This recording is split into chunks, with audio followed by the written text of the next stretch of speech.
Hello everyone, welcome back. I'm sorry that I wasn't able to finish the demo in the last one. But this time we are going to get through it. I really do like this game. I'm not gonna lie, it's kinda got that little bit of like I don't know, it's got that little like intriguing aspect that I really want to know what is going on with it. Um, but I know now we are going to try and go and make it back up. We're going back up. So let us attempt to get back up. Let's see if we don't fall on our face. A long step. This time should be easier. Take the step again. You take the first step and then you are at the top of the step. Oh, and look at this. White Man's calendar. Ebbed upon this altar you see a circular stone slab. Whoever has worked this survey site in the past has attempted to place it in its natural position. It reminds you of copper calendar, but far, far older. The various glyphs on the surface denote not a language, but rather sigils, it seems. Cipher the current day. No. That is no use. It is broken. Yes, this is useless piece of technology, if you feel it is worthy of such a term. Okay.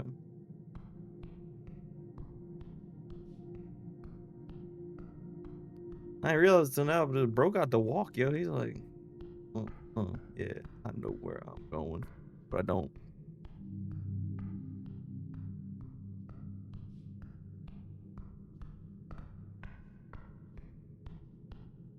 I see. He said that there's a trap somewhere.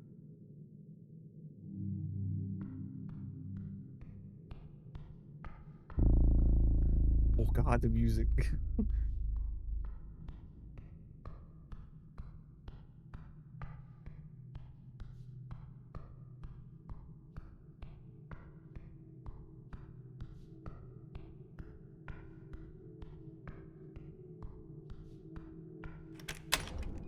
Oh, this is the one-way door. Okay, well now I gotta explore a little. That's a dead end. Oh, I use the arrow keys. I'm over here clicking. Why does this look like I'm... Uh-oh.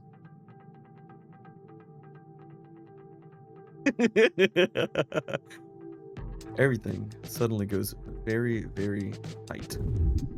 A cramp?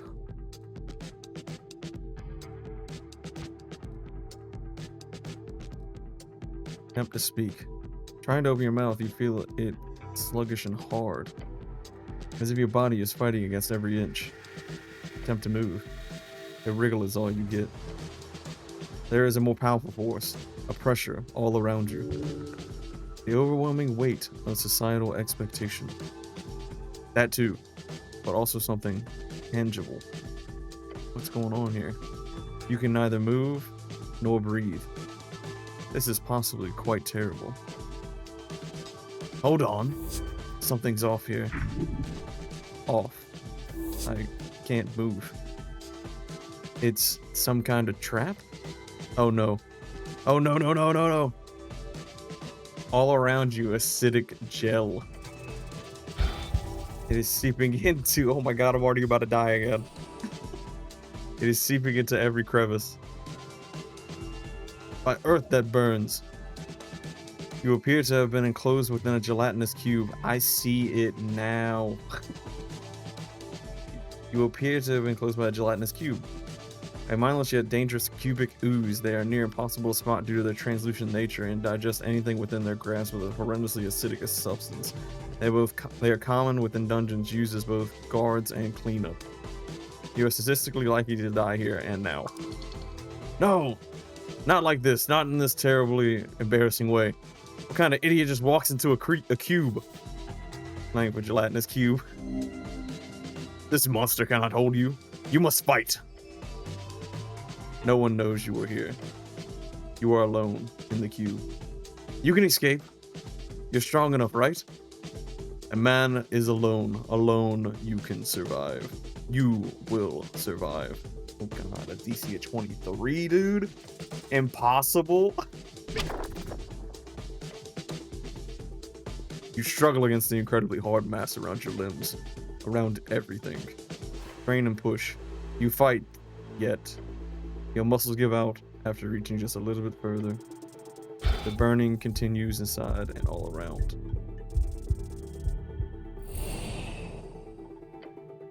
That feeling isn't nice. The one where you're sitting, eyes fixed upon the bucket, sour apples sticking out of it like a mountain of bad decisions. The sick and sinking feeling in your stomach. It was not right. But you did it. They told you to. 15. You ate 15. You probably knew it wasn't real, but you did it.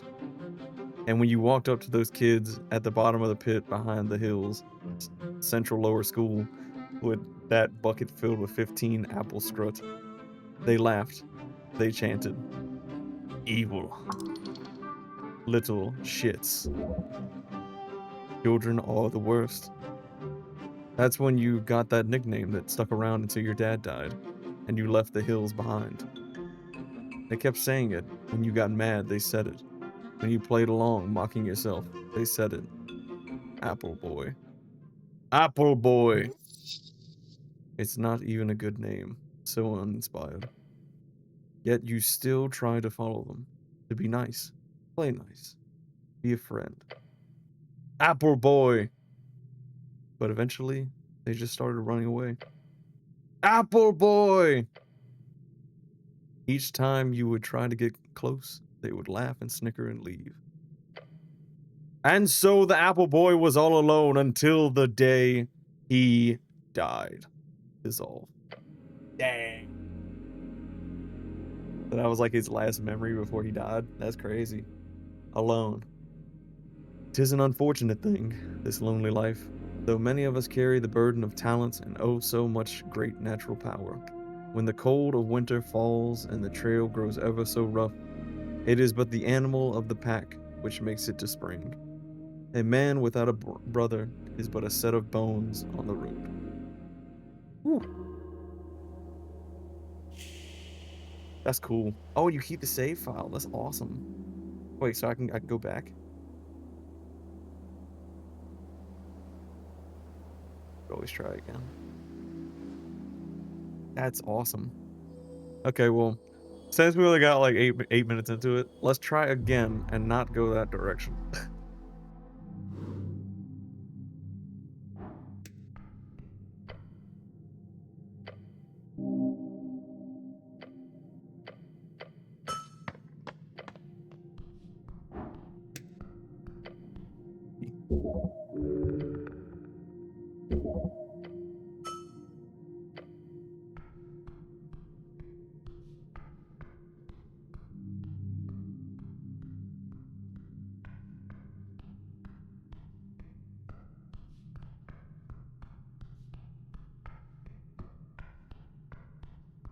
Not going nowhere new. We're gonna go through this door. We're gonna get the hell out of here.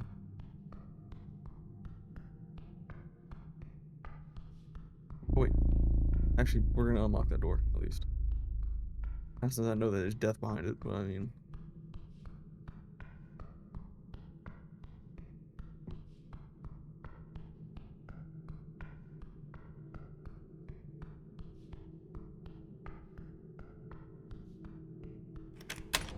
Yeah, there we go.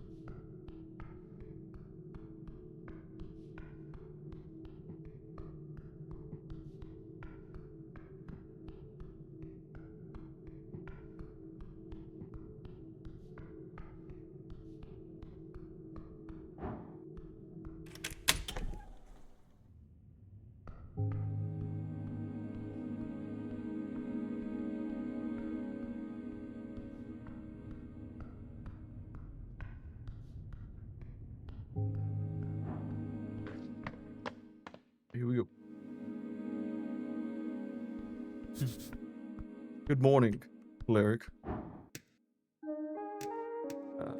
Doesn't belong to me. I'm not gonna do it.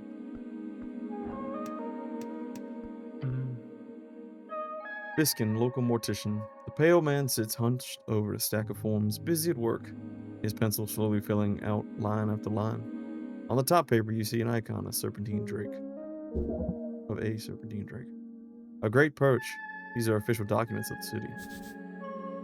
The drake-like sea creature found along River Torna. Earth was known to tame these creatures, and eventually the great perch became a symbol of his great city. That is the great perch of Norvink. Up and about, are we? Wonderful. I am Viskin, local entrepreneur and proprietor of this lich house. It appears you don't really belong here, but if there's anything I can do, cleric, just let me know. He smiles at you. Look around the room. Dimly lit and damp, a musky stench lingering in the air. You see books and flasks and stone altars around the circular chamber. There are several corpses present. Did you save my life? He puts down his pen. Your life is your own. You owe me nothing. However, I'm afraid to say you've been through quite the turmoil, cleric. I died, didn't I? Those fishermen who brought you here certainly thought so. Not that I blame them. You weren't exactly in prime condition. They'd caught you in their net, believe it or not. Such a strange tale.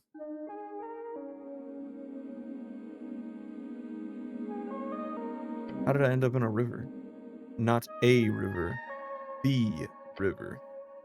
I'm afraid I don't have much to tell. Perhaps you fell off one of the bridges in Tolstad? There are 7 bridges over River Torna connecting Tolstad to the rest of the city. I would never fall. It must have been an assassination attempt. Assassination. I must have slipped happens all the time. Perhaps there is an esoteric explanation to all of this. Perhaps. You would know, cleric. Who are these fishermen? River guilders, I believe. They did not look like poachers, so my guess would be that. Where can I find these fishermen? He ponders your question. I did not ask for their names, sorry to say. But perhaps Waterlane? That's just a guess. Waterlane, the largest trade port in Norvik. Located in a massive tunnel piercing the center of Tolstad, it is a so-called marvel of dwarven engineering. It is the reason so many people commune to Tolstad over the many bridges, considered as one of the great crafted wonders of the world. Either that, or the local tavern. I hope you find them. I am in fact alive. The pale man stops for a moment. He looks you up and down. Yes, I believe you are. I have some other questions, I think. Do you now? 32. Godlike. I require assistance with some things. Of course, cleric. Anything for the city. I don't know where to go. Your shaky voice makes you sound positively abortive, Vlad.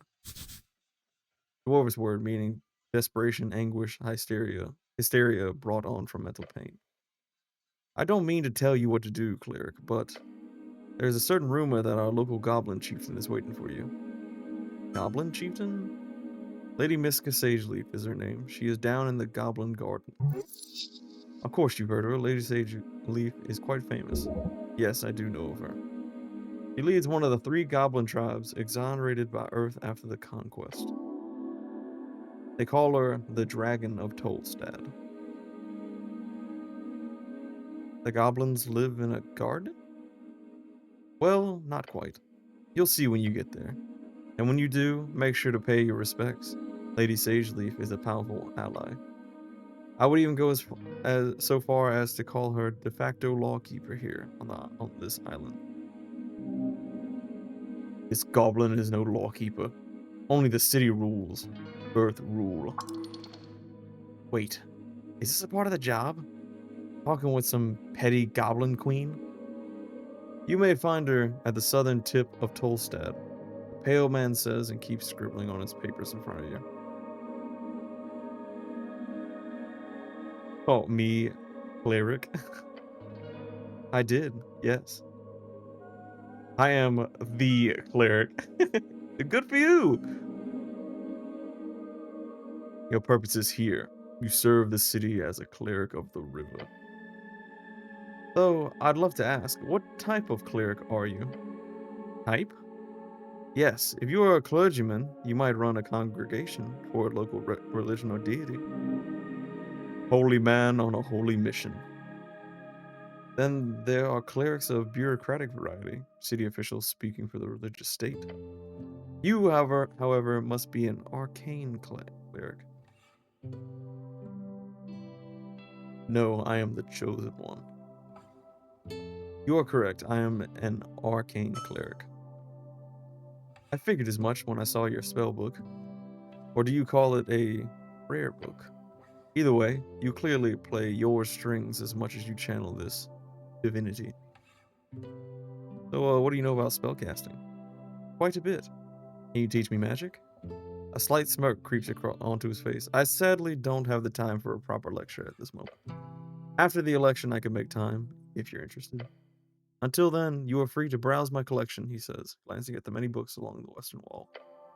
And of course, here, Charm Person. A copy of Charm Person. It will surely be useful to you. A truly diabolical spell. The towers teach it only to higher tier spellcasters usually, despite its first level. That's a great shortcut to charming people. Although you gotta be careful with the fallout, if you care about such things. That's all I have to ask about spellcasting. Very well. If you want to practice, feel free to cast anything non-lethal on my servant, Lost. Treating a servant like that is despicable. I don't want to do that. In fact, it sounds quite awful. Fair enough. Just remember that spells are terribly useful when applied properly. That's all the help I need, thanks. Great. Anything else you wanted to ask? There's a zombie in your basement. Oh, how quaint. No, an undead abomination right below. I understand. We're closely connected with the city below. The undead seemingly wander as they please. However, I will have to take this up with Lady Sageleaf. I pay good crowns for HWB protection. Oh, so it's all a misunderstanding then. Good. Wait, no, I don't actually.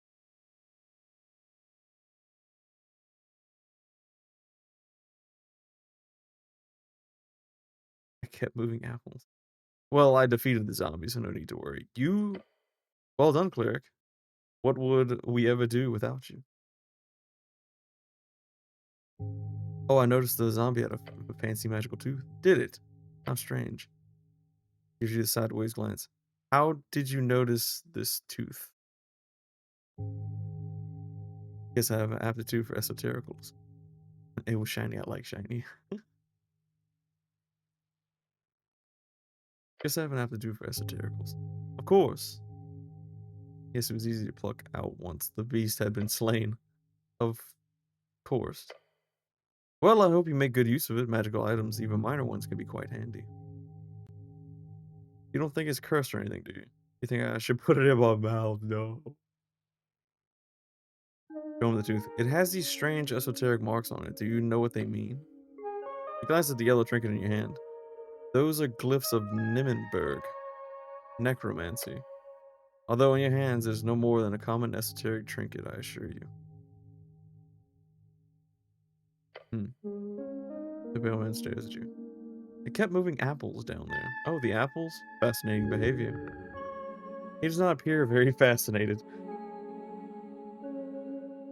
You don't seem very alarmed about this. A stray undead creature will cause no trouble here. He gives you a rare smile and turns to the kobold by the stairs. Isn't that right, Osk? Yes, master. He got a damn crossbow. Great to have that cleared up. I have some other questions. Shoot. I'm going now. Before you do, make sure to collect all of your belongings. He gives you a quick inspection with his dead eyes. Too quick. I think he's trying not to show his interest. Weird. What belongings? Quite a lot. Your uniform, your cloak, and also a voting card. A peculiar voting card. Every party has been marked on it. I'm assuming it's yours? Yeah, sorry.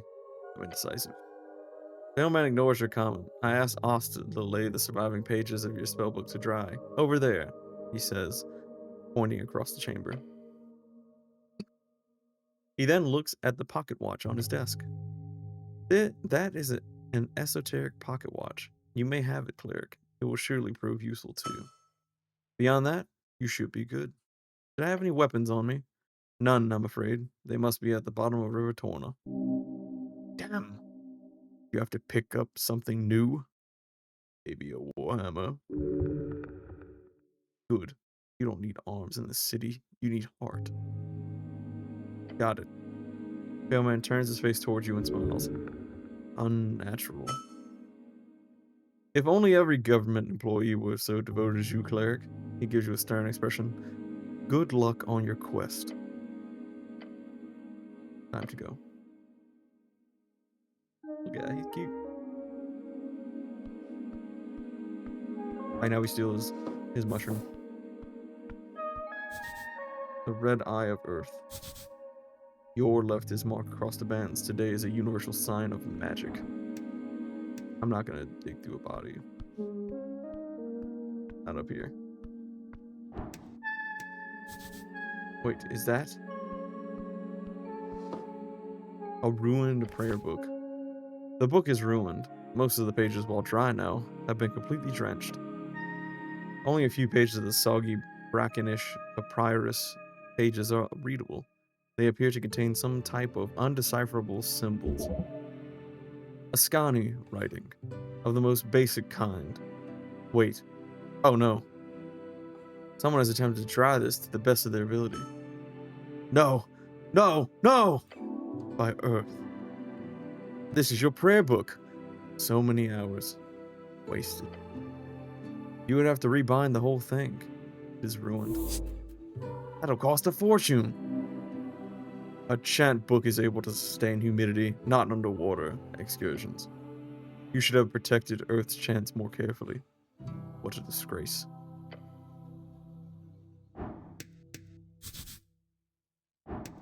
You know this already.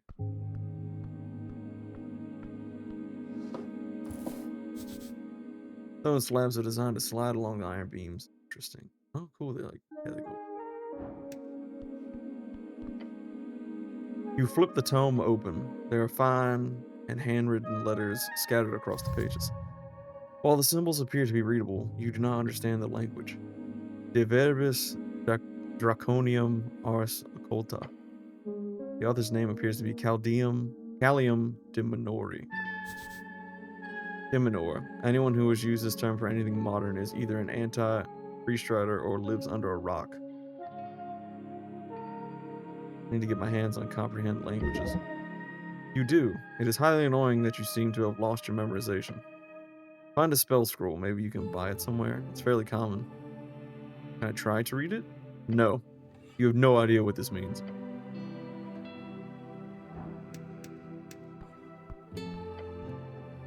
So many books, basic manuals, arcanist, histories, novels.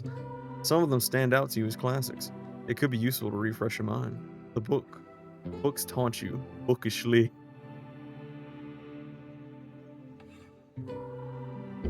Do the chants. This is a printed edition of Pillier's work, but still old. Probably came from our earliest Norvinkian printers. On the first page, a short message is hand scribbled in the corner. My belief lay in the collected humanity of Norvik. May you remember that from this collection with honor and grace, Elite. Is this a handwritten message from the second patriarch himself? Protect this book with your life. This is a sacred artifact. Fascinating. I think the Pale Man held such a treasure on his shelf. Read the foreword. A dream of unity under earth. The book begins with a lengthy essay about the foundation of Norvinkian cultural values. It's really like a guide, if anything, on what a Norvinkian person is, how their values come from various tribes in the old country, and how together they have formed something greater under earth. You've read this before, but you get a better sense of what this all means now. It is, in some sense, a plea, a stern suggestion for every human in Norvik to lose any sense of former tribal identity, to embrace a new one, a Norvinkian spirit. To give away the old embrace the new.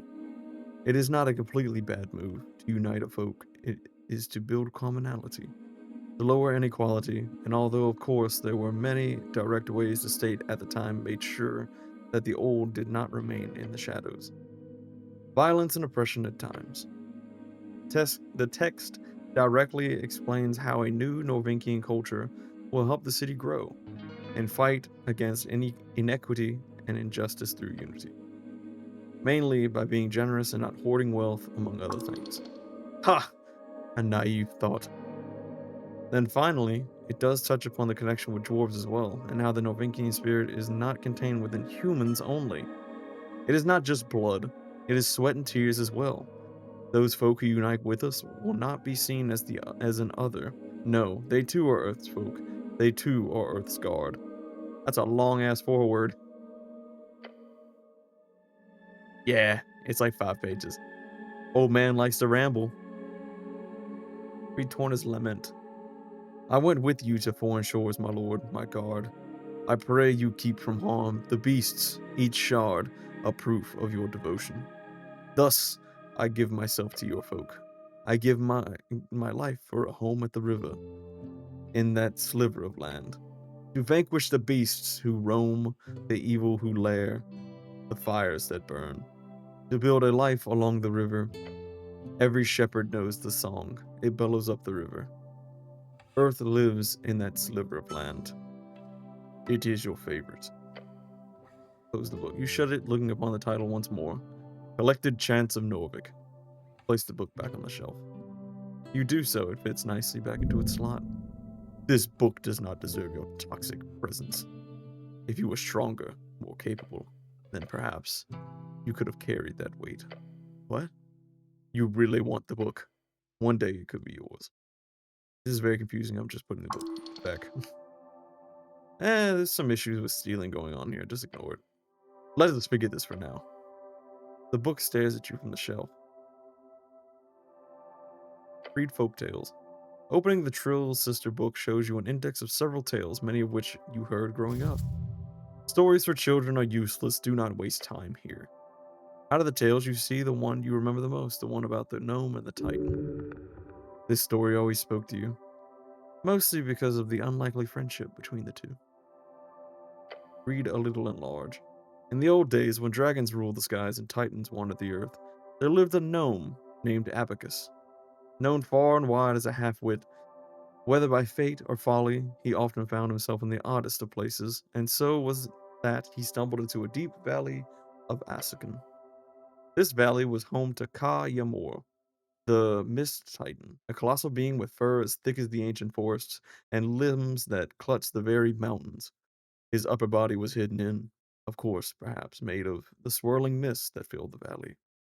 But on this day, the valley was not the serene refuge it had once been. The air was thick with ash, the rivers ran back, black, and the trees stood as charred husks. Isuth, the ancient red dragon, had set the forest aflame, hoping to drive Ka-Yamor from his domain and claim the fertile valley for himself. Ka-Yamor was furious, his great form trembling with rage as he searched for the source of the destruction. His eyes fell upon Abacus, who was wandering aimlessly, his tiny mind more puzzled by the sudden darkness than anything else. They think that the coast was filled with beasts of yore at one point. They reigned harshly and wildly. But it is not hard to see why some preferred their chaotic dominance to the tyranny of dragons. They think that the coast is... Okay, that's that one. Continue to the verses. Thrick Lum Shum. Who dares bring fire to where none should come? Ashes taint my sacred mist. Speak, small one, let you be missed.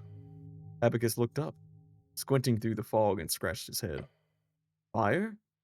No, I've no fire to share, no flame do I bring, nor ash to bear. For in the dark, I see clear as day, 'tis those who can't that need the flame, they say. Thrick Lum Shum. What nonsense from your tongue does come? Who is it that needs this blaze, that blackens my mist and dims my days? Well, question thee, who needs a flame to light their path and stoke their claim? Perhaps it is Isuth the king who fires to your valley bring. Thrick-lum-chum, the dragon's days are surely done. Guide me, gnome, to where he lies. Together we shall dim his skies. The story goes on to wax about the friendship sparked between the eldritch titan and the silly little gnome as they sought out Isuth on his throne. The ancient red dragon that then falls to the titan's might after Abacus accidentally guides him to the correct location. One of those classic stories every child in Askin is told growing up. You shut it looking upon the titles once more. Oak Tales. You placed it back on the shelf. We're gonna... we'll do the autobiography. Why not? I'm doing them all. A classic. You keep this book on your bedside table for years during your scribing years. You take a look at the first page. In these pages, I shall endeavor to recount the journey of a mind born to greatness, a will tempered by the crucible of ambition, and a spirit bound to the relentless pursuit of the arcane. My name is Phileas Prax. He goes on to make grandiose statements on his personal abilities of magic. Know this, I will not write for the masses, but for the few who possess the clarity of vision to see beyond the veil of mediocrity. To them, I offer my life as a lesson and a legacy, that they might learn from my triumphs and avoid the pitfalls that lie in wait for the unwary. You remember the first chapters dealing with his youth, growing up in the ruthless court of a rival house, the Hagenshags. How he struggles against relentless opposition and bullying, making himself out to be an underdog. Power is not born of blood, nor inherited by the fortune of birthright. It is cultivated in the crucible of the mind, refined by the fires of discipline, and sharpened by the relentless pursuit of knowledge. Let those who seek to rule first learn to kneel before the altar of wisdom, for it is there that true strength is forged. A glorious design. Let those who learn lead through merit of ability and nothing else. You really dig this idea. Of course you do. You're a wizard after all. The world will be better if I ruled it like Prax did. I'm not a wizard, though. A false statement. Yet you know the truth all the same. Flip through the pages. In the second half, Prax begins to talk about his early political career, the intricacies of magocratic bureaucracy, how he learned to play the game well enough for himself to reach a dictatorship as the youngest magocratic ruler ever. The rest is mostly a collection of meditations surrounding magic and power. A strong leader with clear intent. The esoteric, in its purest form, is neither good nor evil. It is a tool, a force to be wielded by those with the intellect to do so. Yet let us not be so naive as to think that power alone grants one the right to rule. The arcanist must also be a statesman, for the whim of unchecked magic can lead even the wisest astray. Govern with an iron hand, but let that hand be guided by the principles of reason and justice. Thus shall the state prosper, and thus shall the legacy of the magocracy. Is it magocracy? I don't know. Endure. I don't know that word, so ironic. I see no irony here. I see not irony here, only truth. In the halls of power, the arcane shall be our shield and our sword.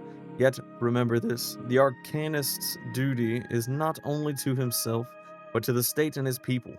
For in the endless pursuit of knowledge, one must not forget the price of ignorance. A vigilant mind is the guardian of civilization, and a vigilant state of the fortress of progress. Let no shadow fall upon our vigilance, for in the light in the light of our knowledge lies the path to true domination. Where does shadow come from? I kept reading shadow on the top line. The final parts of the biography focuses on an ever deeper and more rambling side of ruling. We are going to shut the book. You place the book back on the shelf. All right, let's leave. Let's talk to the little guy over here. You may cause no trouble.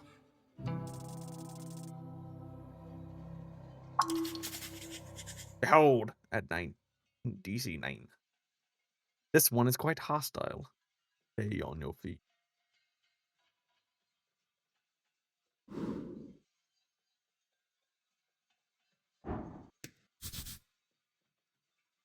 I don't think he would let me go through that. What's out?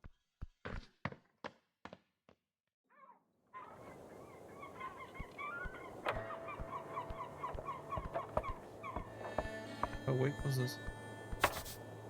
Men at work beneath Asgul's green banner. Around the amphitheater scene, you see a number of dwarves hard at work. They're constructing a banner of some kind, carrying a bright green flag. The banner of Asgul, the Fool. One of the dwarves stands to face you with a furrowed brow. He appears to be in a staring contest with the orc on the other side of the theater. Oi, Mr. Cinnabon, he calls out as you approach. We've made it clear already. We're not moving one bit. He shoots you a shit-eating grin. That's no way to greet the cleric of Norvik. Oh, is that so? Guessing I'm supposed to grovel. That'd be nice. I feel like you're not going to. No need to. You see, you hear the other dwarves laughing behind him. Nothing illegal is going on here. What was that, like a phoenix? Nothing at all. He's only saying that because he has to defend himself quite a lot lately. Wait. That must mean he's doing something highly illegal. Stop him. Great, I was worried there for a second. Nothing illegal, huh? I don't care. I'm on a higher mission. A mission? He looks intrigued. Yes, so be illegal. Be as illegal as you want. But, he mumbles, glancing back at his men. You stumped him. Interesting. We're not doing anything against the law at all. But thank you, Mr. Cityman. They are both guilty and innocent, just like you. One of the other older dwarves spits on the ground next to him. You even know who you're talking to, child? This here be Alforce of the Bahan Embers, a foreman in the Anglist movement of Norvik. York. What?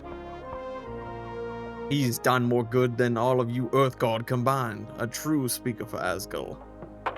Damn, that's a lot of good. He exaggerates. He gives the older dwarf the stink eye. I'm also not in any way proud of my heritage. Nobility is just a poisonous hierarchy. He grins. Just wanted to make that clear. Don't mention the whole noble thing. It just pisses him off. Unless you want that. Nobleman, huh? Your boy's setting up for a play or something? A play? Holding a rally for the cause. This evening, workers across Tolstad will gather to hear the word of Asgul. Turns towards the orc, and no one's going to stop it. You hear laughing coming from across the theater. Papers, Alforce. He grumbles and turns back to you. So, what do you want? Seem a bit stressed. No, you don't say. So it is forenoon. I get the lads together, and when we arrive, that accursed woman is standing there. The dwarf shudders. He starts complaining, reaches for something in his pocket. Oh, he reaches for something in his pocket and takes out some documents. We show her the papers. And the papers are no good, she says. Bah! Real convenient, I say. No, there is nothing wrong with these papers. We are in our rights to speak out against tyrants and ballers. They are. Bureaucracy. So she's wrong about the documents? How dreadful. Sure is. Can't get the voice down, man. I keep changing it. Isn't it a bit macabre to hold a rally on top of a morgue? Morgue? The dwarf grumbles to himself and glances over the ledge house stairs. I thought it was a dentist. Fair assessment. No matter. The Asgard movement is not afraid of death. You hear laughing from the orc behind you. Big words, Alfal. The dwarf grits his teeth. Damn orc. Isn't it a bit What's the rally about exactly? He grunts. Guilds. For decades, there's been collective bargaining between Norvik workers and the city guilds.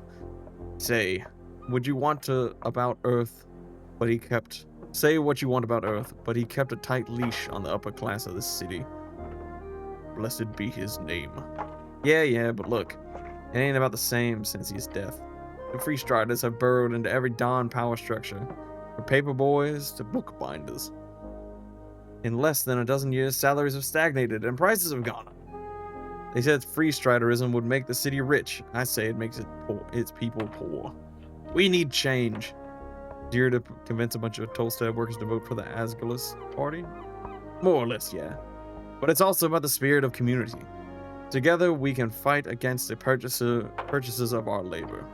Alone, we are as brittle as a twig in the, Lord Dwarf pipes up, or twig in the wind. No, that's not good enough. How about as brittle as a bull with rabies? That's good, right? Shakes his head. No, that's nonsensical. True. Anyway, the rally will be a success. We just need to get rid of that orc. So we can call out all the workers of this magnificent city, he exclaims, as if there was a crowd around him. Vote! Vote with your guts, with your manhood at stake. You too, Mr. Cityman. Can I see the papers? He gives his companions a glance. Why? Construct an argument as to why you should get the papers.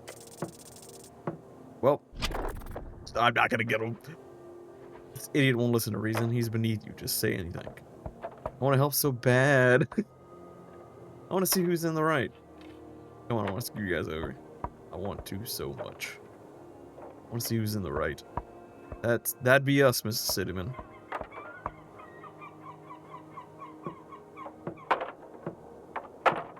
Never mind. He just glares at you. Okay, good luck fighting tyrants. Thank you, Mrs. Cityman. I appreciate it. Alright, have fun.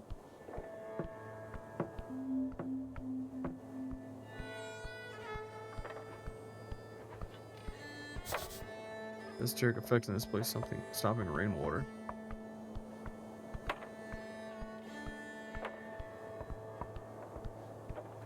Where's this work at? Oh, there she is. On the edge of the ruinous amphitheater, you see an orc sitting on top of one of the many loosened stone bricks. It looks like she's waiting for something or someone. Agent Vera, exuding an air of authority around her, the large woman gives you a weary smile. A wry smile, her tusks are gleaming. Not just physically imposing, this orc knows how to exert power in other ways as well. You spot the merchant's mark on her jacket sleeve, a heart with the initials of the Norvik Free Strider Regiment. What's this? Not often we get Earth Guard around here. He presents her palm to you. Vera is my name. I am second in command guild of agent of Tolstad. Nice to meet you. Yes, the handsome orc lady wants you to say her name. Make sure she knows you are a cleric. Do not grab her hand. That's not what this is. That's not what that is. Grab her hand. I'm the cleric, actually. Apologies, not Earthguard, cleric. I assume the term was interchangeable. There's no denying now you are a cleric. But I suppose you're not all, she says, waving towards your outfit, esoterically attuned. She accepts your annoying correction with a smile. Probably means this, she sees you as no threat at all, a mere puppy. She shoots you in a smile, waiting patiently for you to say anything. What's the deal with the dwarves? I'd like to know more about you. What's the deal with the dwarves? Oh, them? Complicated as anything. I wouldn't be sitting here wasting my precious day if it wasn't for them. But in short, they're holding an unlawful assembly, and they won't let me take a look at the document proving it. Not frustrating at all, she says, winking at you. She telegraphs her sarcasm heavily. This is useful when communicating with slower individuals. Damn. I spoke with Alphaz. Oh, did you now? Alphaz is a strong dwarf. He will not budge easily. You don't get involved with this bullshit. Unless you really want to pick a side in this Freestarter Algonist conflict. Okay, so I have no opinion on this matter. Sorry. She's not to get involved at all.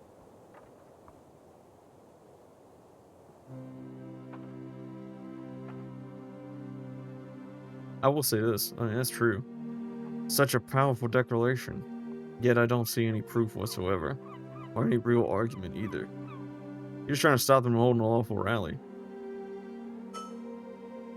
He scoffs. I disagree. This has nothing to do with politics. They simply do not have the right to hold this rally of theirs. And I'm here as an extension of the law. Aren't you supposed to be as well? The law is flexible. I am just first and foremost. Me as well, brother in blue. You're definitely hiding something, but dare you risk to pry? Not hard. 1d20, I don't get no plus to it. Now I would love to hear what you actually think. Yeah!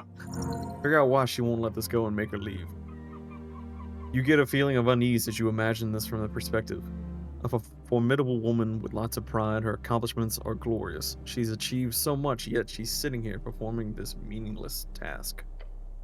It is not meaningless. It is terribly important. Oh, I leveled up. Stopping this rally will show the ineffectiveness of the Asgulls once more. It will make them restless and annoyed, perhaps making them lash out in the tunnels. That would be more bad press for their cause. All of this right before the election. And worst of all, she enjoys this. You just want to stop them from spreading their message, isn't that right? It's smart, stomping them in their tracks like this. She smirks. It is simply about doing what is right, cleric. No, it is about money and power, nothing else. Agent Vera, you're going about this the wrong way. Oh? You know her nature now. To de-escalate is simple. The dwarves are stubborn. You know this. Agreed? But you must see how. Leave this place. The dwarves will not hold their rally.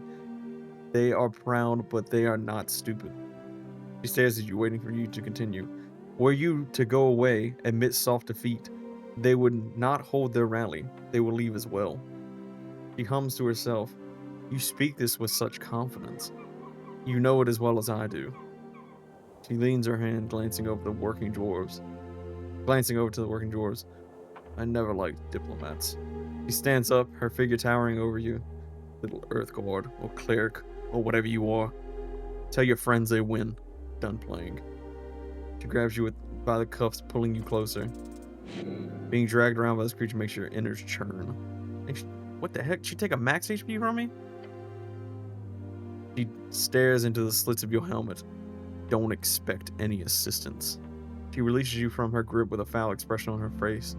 Then she walks away, down the stairs. That woman is magnificent. You may have made a glorious opponent on this day. She listened to reason, but she did not like it. Interesting. Go inform the dwarves and leave.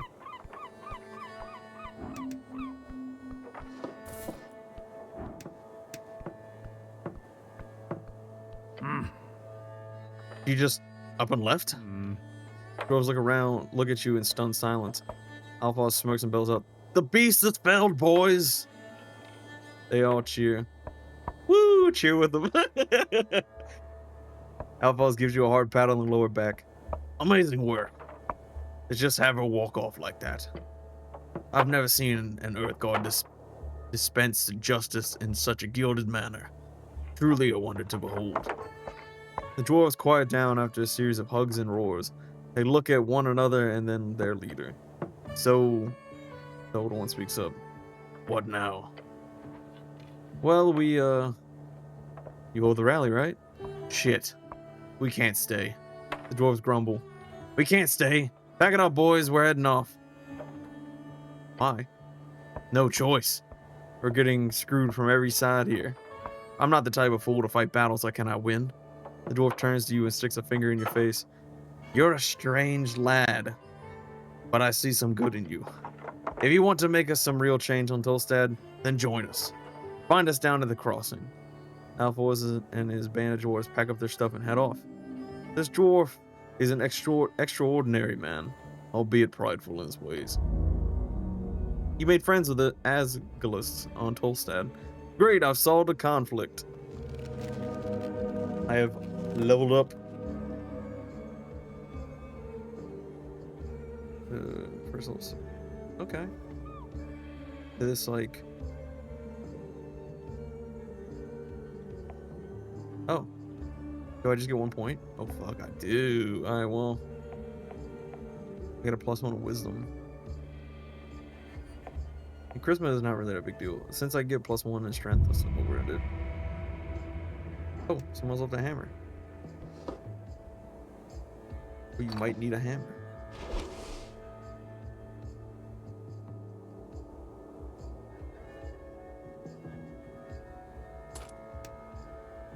What's a weapon?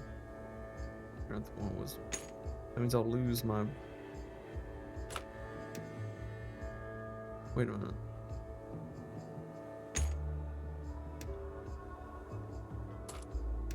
Oh no, yeah, no, okay, I'm good. Yeah, that actually is better. I don't know why you would want to use this.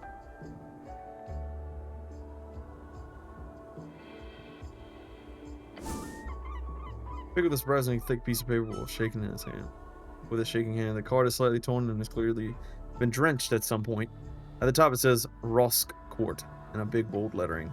5 days remaining. Oh right, there's an election. Oh! It was nice to not think about it for once. We never had one of those before. Neat. Very neat. Finally, your voice will be heard. Look at the list of parties. Nationalist, Party of Norvik. Free Strider, Revolutionary Party. Asgalist Workers' Party. Agrarian, Rural Party. Arcanist, Party of Magic. And finally, the last box doesn't say anything. This is where you can put whatever you want, or just leave it empty for a null vote. The box next to each party is filled with a smudge check mark, including the last empty one. Are these all parties? Great. I know what to vote for already. No.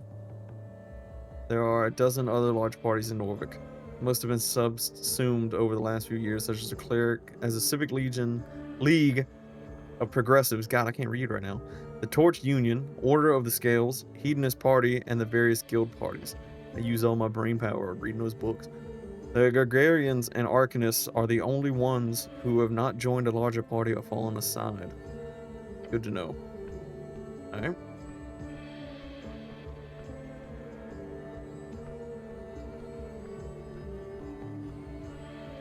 What the?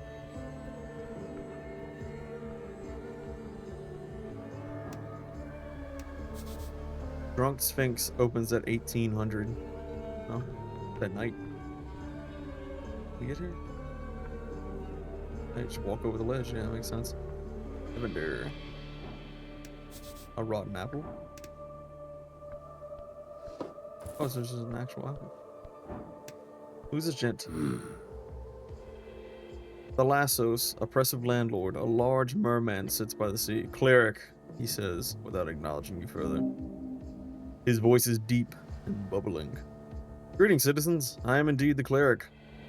He does not take his eyes off. The cleric in you stirs with quiet confidence. He does not take his dark blue eyes off the city horizon. Why are you disturbing me? Thought you looked interesting. In what way? Like you're a merman, right? He was like, you seem like the type of man one should get to know.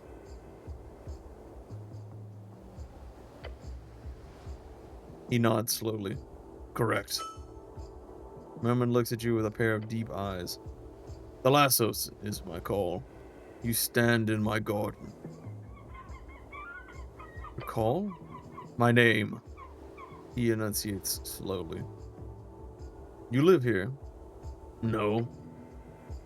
I don't appreciate the city visiting my property without a heads up. Really seems like a perfect walkway to me.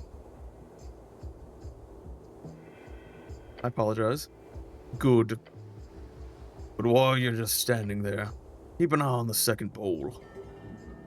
You want me to fish with you? Yes. Be useful. It says, come on, cleric. Maybe. You want me to... Okay, sit down. Yeah, fuck it, let's do it, let's fish. He nods to the second pole. Look at it. You keep your eyes peeled on the tip. They come in waves when it happens. It's quick. Pull the pole a little. No. Let it be. It is set up as it should. Okay. Good. Fishing is about patience, cleric. You need to breathe, and takes a real long breath. Stare at him, slightly shaken.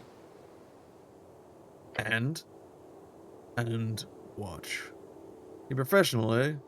You work for the river guards, the river guilders. He raises a thick eyebrow in your direction. No. So what do you do then? I operate facilities. Apartment complexes, mostly. He appears uncomfortable. I get a +1 on it. Try not to mention it. Okay, we ball. Hell yeah. You repress the feeling. It is done. Tyrant. It was a good comment. The member grunts and continues. You have time to sit here and fish all day? Often do you catch something here? These days, not often. The river guilders have swept the area clean, along with an increase of the gulls. But occasionally, I get a big one. He leans in towards you with a stern look on his face. Then, that's dinner. Tasty. What's it like being a landlord? Not good. The city does not have a good set of laws to protect my business. And many of my tenants do not have a good sense of fairness when it comes to the house. They expect to live conveniently, yet if the market dictates a higher price for that convenience, they declare it a necessity instead. Makes it difficult. I have to dance on the line between evil and profitable. Agreed. Landlords need more clemency in this city. The merman grunts. Velasquez does not want to discuss politics. How many apartments do you own? 20. And I handle the care of 10 others. I'm primarily a caretaker, fixing leaking taps, making sure the esoteric air flows is functional, answering complaints from tenants who refuse to follow basic instructions. It is tiresome. You have time to sit here and fish all day? I am very busy, cleric. However, in this particular moment, I do not have anywhere I need to be. Let's chill out with him for a little bit. You do not catch anything. Just as you were about to give up, oh, I thought he was talking. Just about to give up, you see something tug on the tip of the pole. Cleric. Reel in the catch. On the other end is a rock. The lasso sighs and keeps looking at his own. Well, it is something. Bottom scrap is everywhere here. Maybe next time. He reaches forward and grabs the second pole. Grabbing it from you while continuing to fish on his own. With a stern nod, he sends you on your way.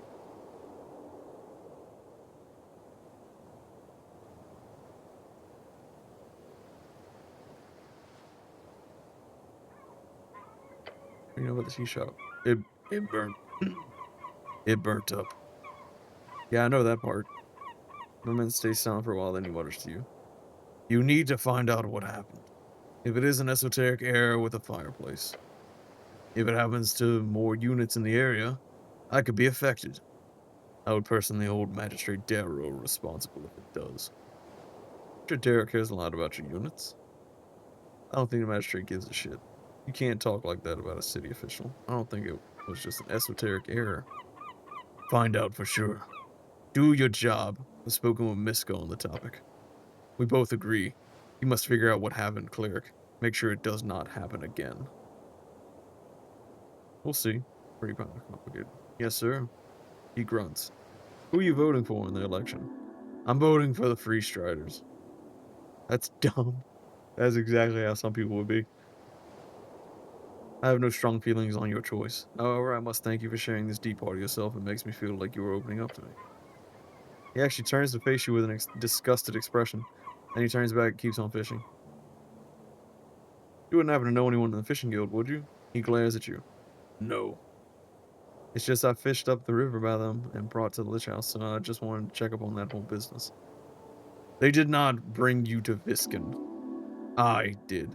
What? He stops looking at you. Wait, really? He says nothing. Oh. He nods. So you fished me up? Yes. You were dead. Dead? Yes. So I brought you to the morgue, as one should. And you come here, alive. But that's your business. But I don't understand. I have nothing more to say about that. You should deal with it yourself. Yes, you should. It means there was a resurrection. Now you need to learn why. Damn, that's intriguing. It is a conundrum. Everyone focuses on his fishing. That's all for now, thank you, citizen.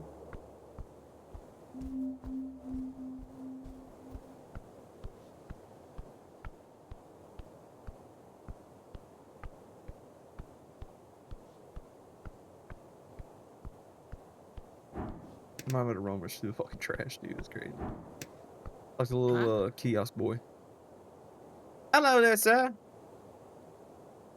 The kid behind the counter taps a pile of newspapers. You a postie?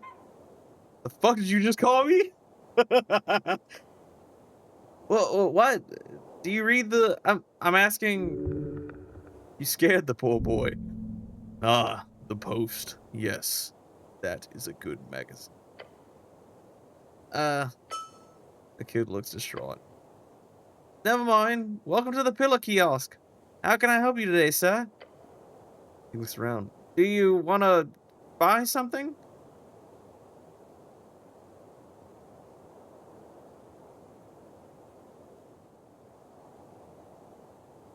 Say a little bit of both.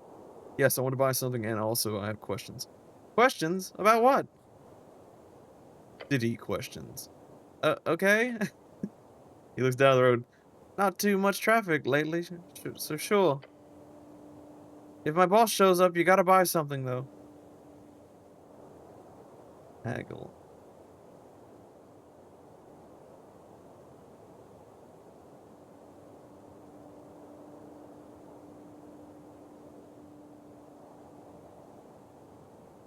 Can you just tell me the news? Boy stares at you. He's thinking of how to explain this to you. So, here's the thing. We sell newspapers here. If I just tell you the news, we won't get any money. We? Are you a partial owner in this business? No. The kid is making an enormous profit for his boss each day, probably. Only your boss loses on this exchange. I suppose? That's fucking up. We shouldn't be mean to your boss. No, of course not. What do you know about the tea shop? Except that it exploded? That part's pretty obvious, so yes. I was here. You know, saw it with my own two eyes. Look over your shoulder towards the tea shop across the street. I heard it too. Definitely heard it. How loud was it? Super loud. And shaky too. Almost fell over. Oh, what is his voice? I can't keep a voice going. Walk me through it. Okay, I set up the kiosk at dawn. By the noon, the morning rush had calmed down. I remember the bike rack was full. Water lane workers mostly commute on the new bridge and flotilla, but the halfway bridge does seem a fair share of bikers every day and night. But by noon, it was pretty dead, which is great. Less work for me. Also, no dead in the streets. That too, for sure. I hid in the back, thought it was a, you know, attack. He's implying political motivation. What about the fire? I felt the heat, even all the way over here. It was like the kid gestured a large sphere around for you. Really weird fire. Then he mutters, shrinking the size of his imagined sphere. Gone in an instant. Weird fire. Yeah, it was like. Look, it's gonna sound really weird. Lean in and say I like it weird. No, I was gonna click it, dude. Oh my god. Just say it, kid. It was blue. Blue fire indicates extreme temperatures. Only for a split second.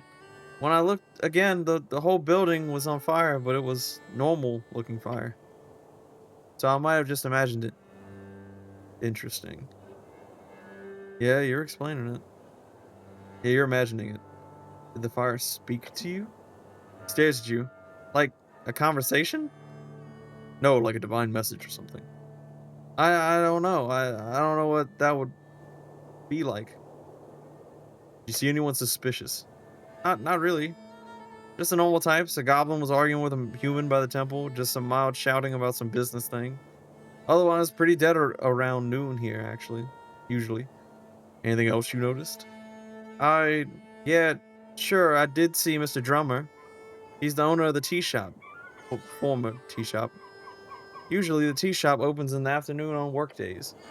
So it's not weird to see him walking around all day. Chatty fellow. But buys a lot of newspapers. Where was he going? Don't know. Saw him leaving the tea shop right before noon. Right before noon. Yeah. Right before the massive explosion occurred. Kid clicks his tongue. When you put it like that, look, I don't know where Mr. Drummer is or where he went. Just saw him rushing down the street, guessing he headed for the water lane like everyone does. Did anyone else enter or leave the tea shop? No, just Mr. Drummer, he says, confidence in his voice. It was a boring day, so I pretty much just people watched all morning. Mr. Drummer was the only one I saw leaving the tea shop all day. Well, until the explosion. Did you see him enter? He stops and thinks, actually no. I never saw him enter that morning. So I guess he just must have slept there. Or entered before dawn. And no one else entered all morning. Not a soul. Usually not too many people there in the morning. Or forenoon, really. I see. Yeah. The drummer acts strange when he left. Just in a hurry, maybe? Saw him shuffle towards the stairs of Circle Square. Probably heading down to Water Lane. Why Water Lane? It's the only place to go. Either that or the Goblin Garden or the city below. I don't think Mr. Drummer is a city below type bird. Are you sure you saw him? Absolutely, no doubt. He trails off, muttering to himself. He went downstairs to Pillar Crossing, that's all I saw. He is trying his best to remember. I've been going over it in my head. Pretty, shocking stuff. He's just a kid. Shouldn't have to deal with such terrible things. He's strong. He should take pride in that. What can you tell me about the owner of the tea shop? Mr. Drummer's a customer. Seems nice enough for a bird folk. A passively racist comment. I've heard he hangs out at the Sphinx a lot, and that he's got connections with all sorts of folk. All sorts of folk? Politically. Asgos use the tea shop a lot. But I've got some buddies involved in that scene. That's all about the tea shop. Alright.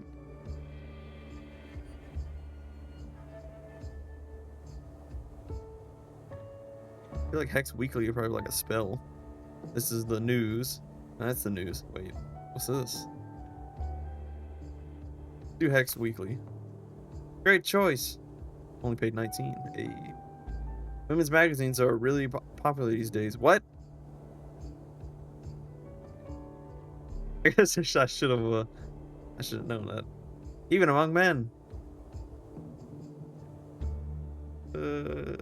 Let's do news too. News in Norvik coming up. Looks like there's some juicy gossip in this one. Alright, we'll just do that for now. Hold on. Yes? Can I ask you a favor? Anything, young man. You are the future of the city. There's I've heard there's trouble down on Water Lane tonight. Please go and make sure that nothing happens. Oh, okay.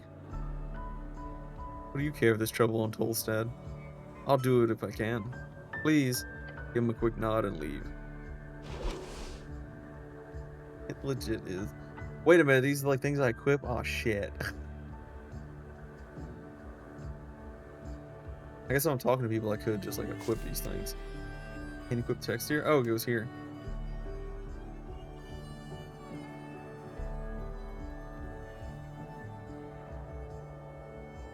Wow, your inventory's huge, actually. Eat one apple. Get a little bit of HP back.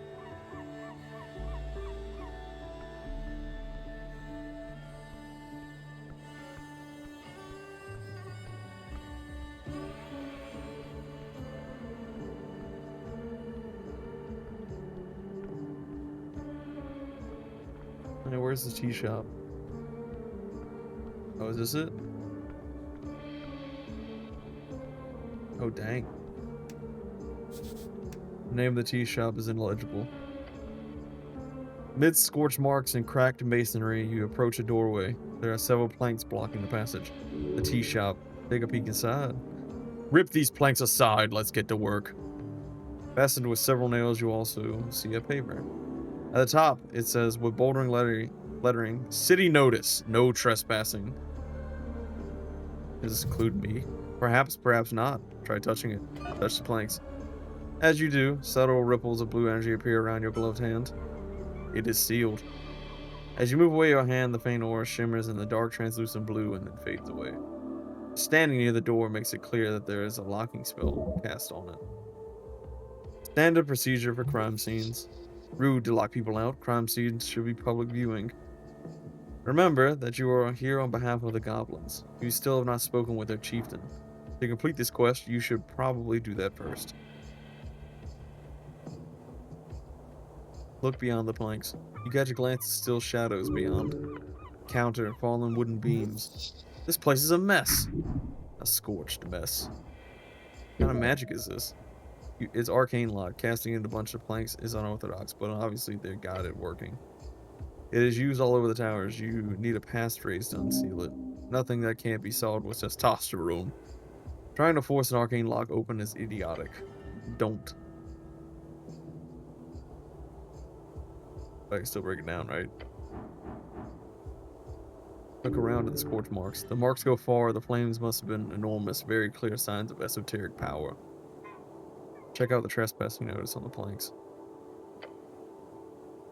It then continues with fine writing. By the order of Coined Lord Darrow, the following premises are under city seizure until under suspicion of criminal offense.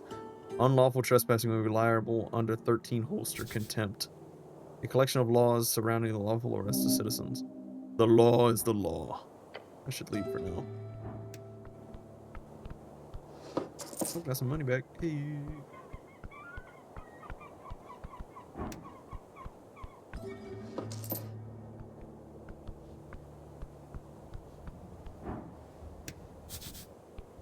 Leaving for service, come back at midnight-ish.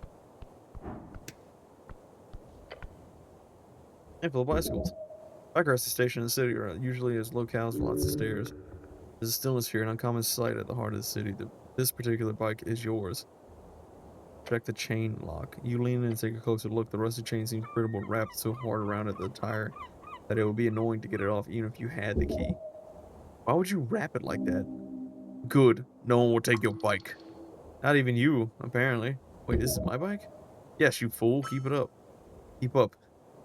Sure is. Best way of traveling over, except, of course, on this godforsaken island fortress. Where's the key? Not here. Did you lose it somewhere? Could getting the key be a quest? The key's not important. Yeah, it's probably in the river.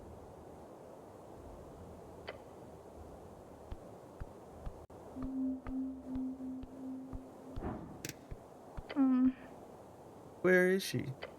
The dwarven girl gazes around the halfway bridge before her eyes land on you. She does nothing for a while, just staring at you, no real reaction in her face. Citizen? She looks around, clearly nervous. You're worrying her. but by your presence alone. I'm waiting for a friend, but she hasn't shown up yet. A damsel in an arguable state of distress. He's like, oh, ready. Save. I'm getting worried. I can help with that. Get excited about a potential yet very minor quest. Okay. She finishes with her hand and clears her throat. This girl is neurotic and introverted. That's a mean way of phrasing it. But it is true, her body language reveals all too much. She has glasses, she wears a green coat. She's a human, but not that much taller than me. We were supposed to meet up here, but she hasn't shown up yet. I'll go look for your friend with the glasses. Thanks. I don't spend much time on Tolstad alone. I'm a bit lost. But thanks. Okay. Human glasses and a green jacket or whatever dress. The halfway bridge connects with the palace and the rest of the southern Norvik. I think I can go this way. Go down here. Get some money.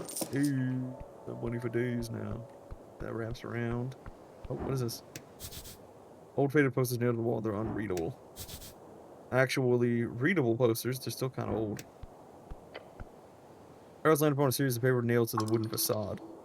Getting out information to people. How do you do it? One possible way: papers nailed on random walls. You'd be surprised how effective it can be. Some of them are torn or unintelligible. A few catch your attention. This seems illegal. Advertisements require strict approval from the government. Tear them down. Rip them up. Look at the front flyer with the owl on it. Binders and lithographers. Everything from designing to engraving account books. This place would fix your ruined spellbook. It's a prayer book. And yes, this place could help with that. Grand opening. You can barely read the faded letter on the inked print of grand opening of the stubborn sphinx. Served without riddles, drunk with all charm. By the look of it, the tavern opened at least a year ago, maybe two. Look at the poster with a faded green hammer.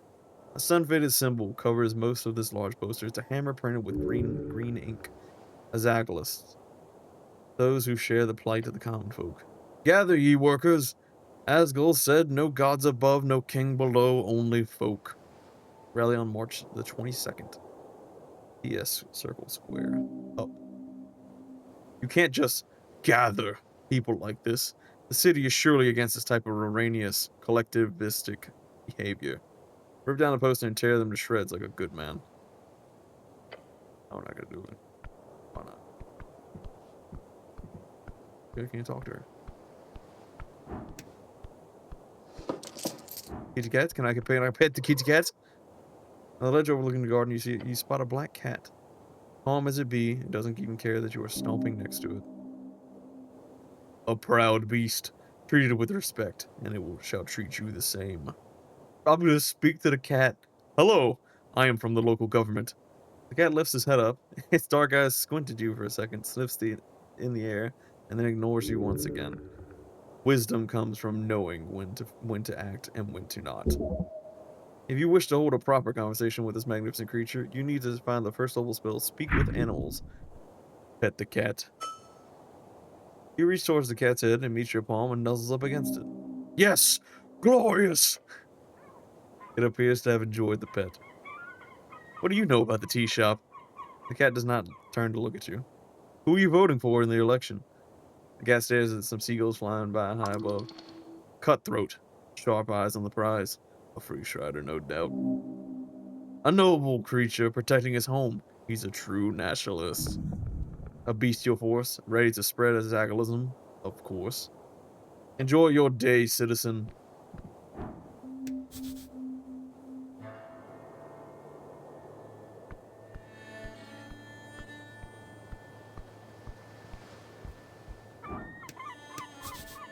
Overgrown ancient sword with interesting. Garden monument. Embedded in the earth, you find weather-bitten stone in the shape of a spiral. Its edges are worn, smooth almost, and behind you lies the head of what was once a snail statue. Oh, I see it now. Whatever god or symbolism this once denoted, time has ground it down. It is a monument to nothing now. There is something here, but can you understand it yet? Its purpose? Touch the surface. It is cold. Your hands run across the stone, finding it more coarse than you thought. The ridges in the spiral are even smoother. You find they are not at all coarse. You realize this was most certainly a esoterically constructed art piece. What's more, you do feel the outline of a script. Symbols. Your fingers trace them faintly along the spiral shell of a snail. Symbols do not mean anything to you. If you had comprehend languages, you could read the script just by touching it. What's with the snail stuff? Norvik is built upon layers and layers of ruins. One of those layers, one of the oldest, are snail folk. Thus you will surely find many of these snail symbols and spiral shapes around the city. Tell me your secrets. No response. Tell me your secrets, damn it! Punch the monument. Your fist makes contact with the hard surface. A crack follows, along with a shooting pain up your arm spreading through your fingers. Great, I took damage. Oh my god, 3 damage. The crack in your bones as well. You're right, Rock. You're alright, Rock. You're alright. Rock stares at you menacingly, but the piece of it fell off from your violent act. Pick up a shard. Hey! Put it in your pouch. Wait, you damaged it with your fists? With your fist? This stone is very brittle. Fucking punched it. Oh, another shard. Hey, fuck yeah.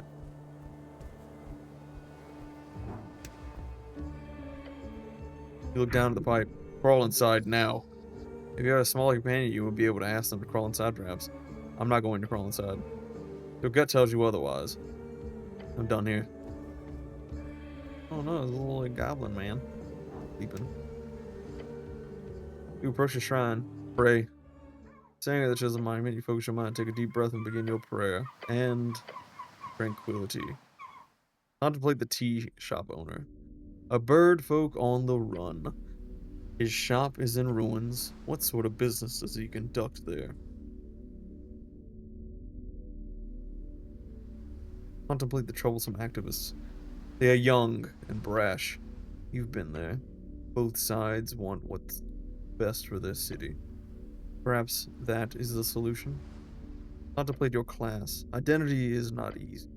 It is everything from faction to home life to street. What you choose might be a first step. Choose wisely. Contemplate your fall into the river. It was not an accident. You are not so clumsy. But the question here is not why you fell. The question is, why do you live? A powerful man with much to lose. If he fails his grip, there is no reason to appease him. If he retains it, you are wise to stay his ire.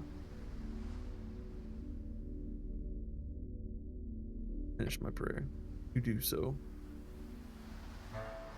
Prayer spells. Let's see. Okay, we got that now, and that.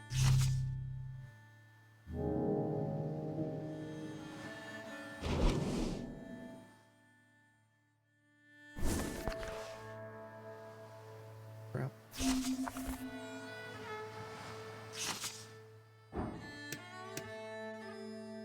Alright.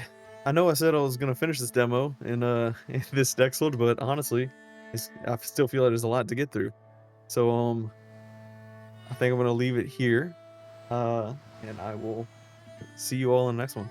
This is a long demo. But hope you enjoyed, and I will see you later. Alright.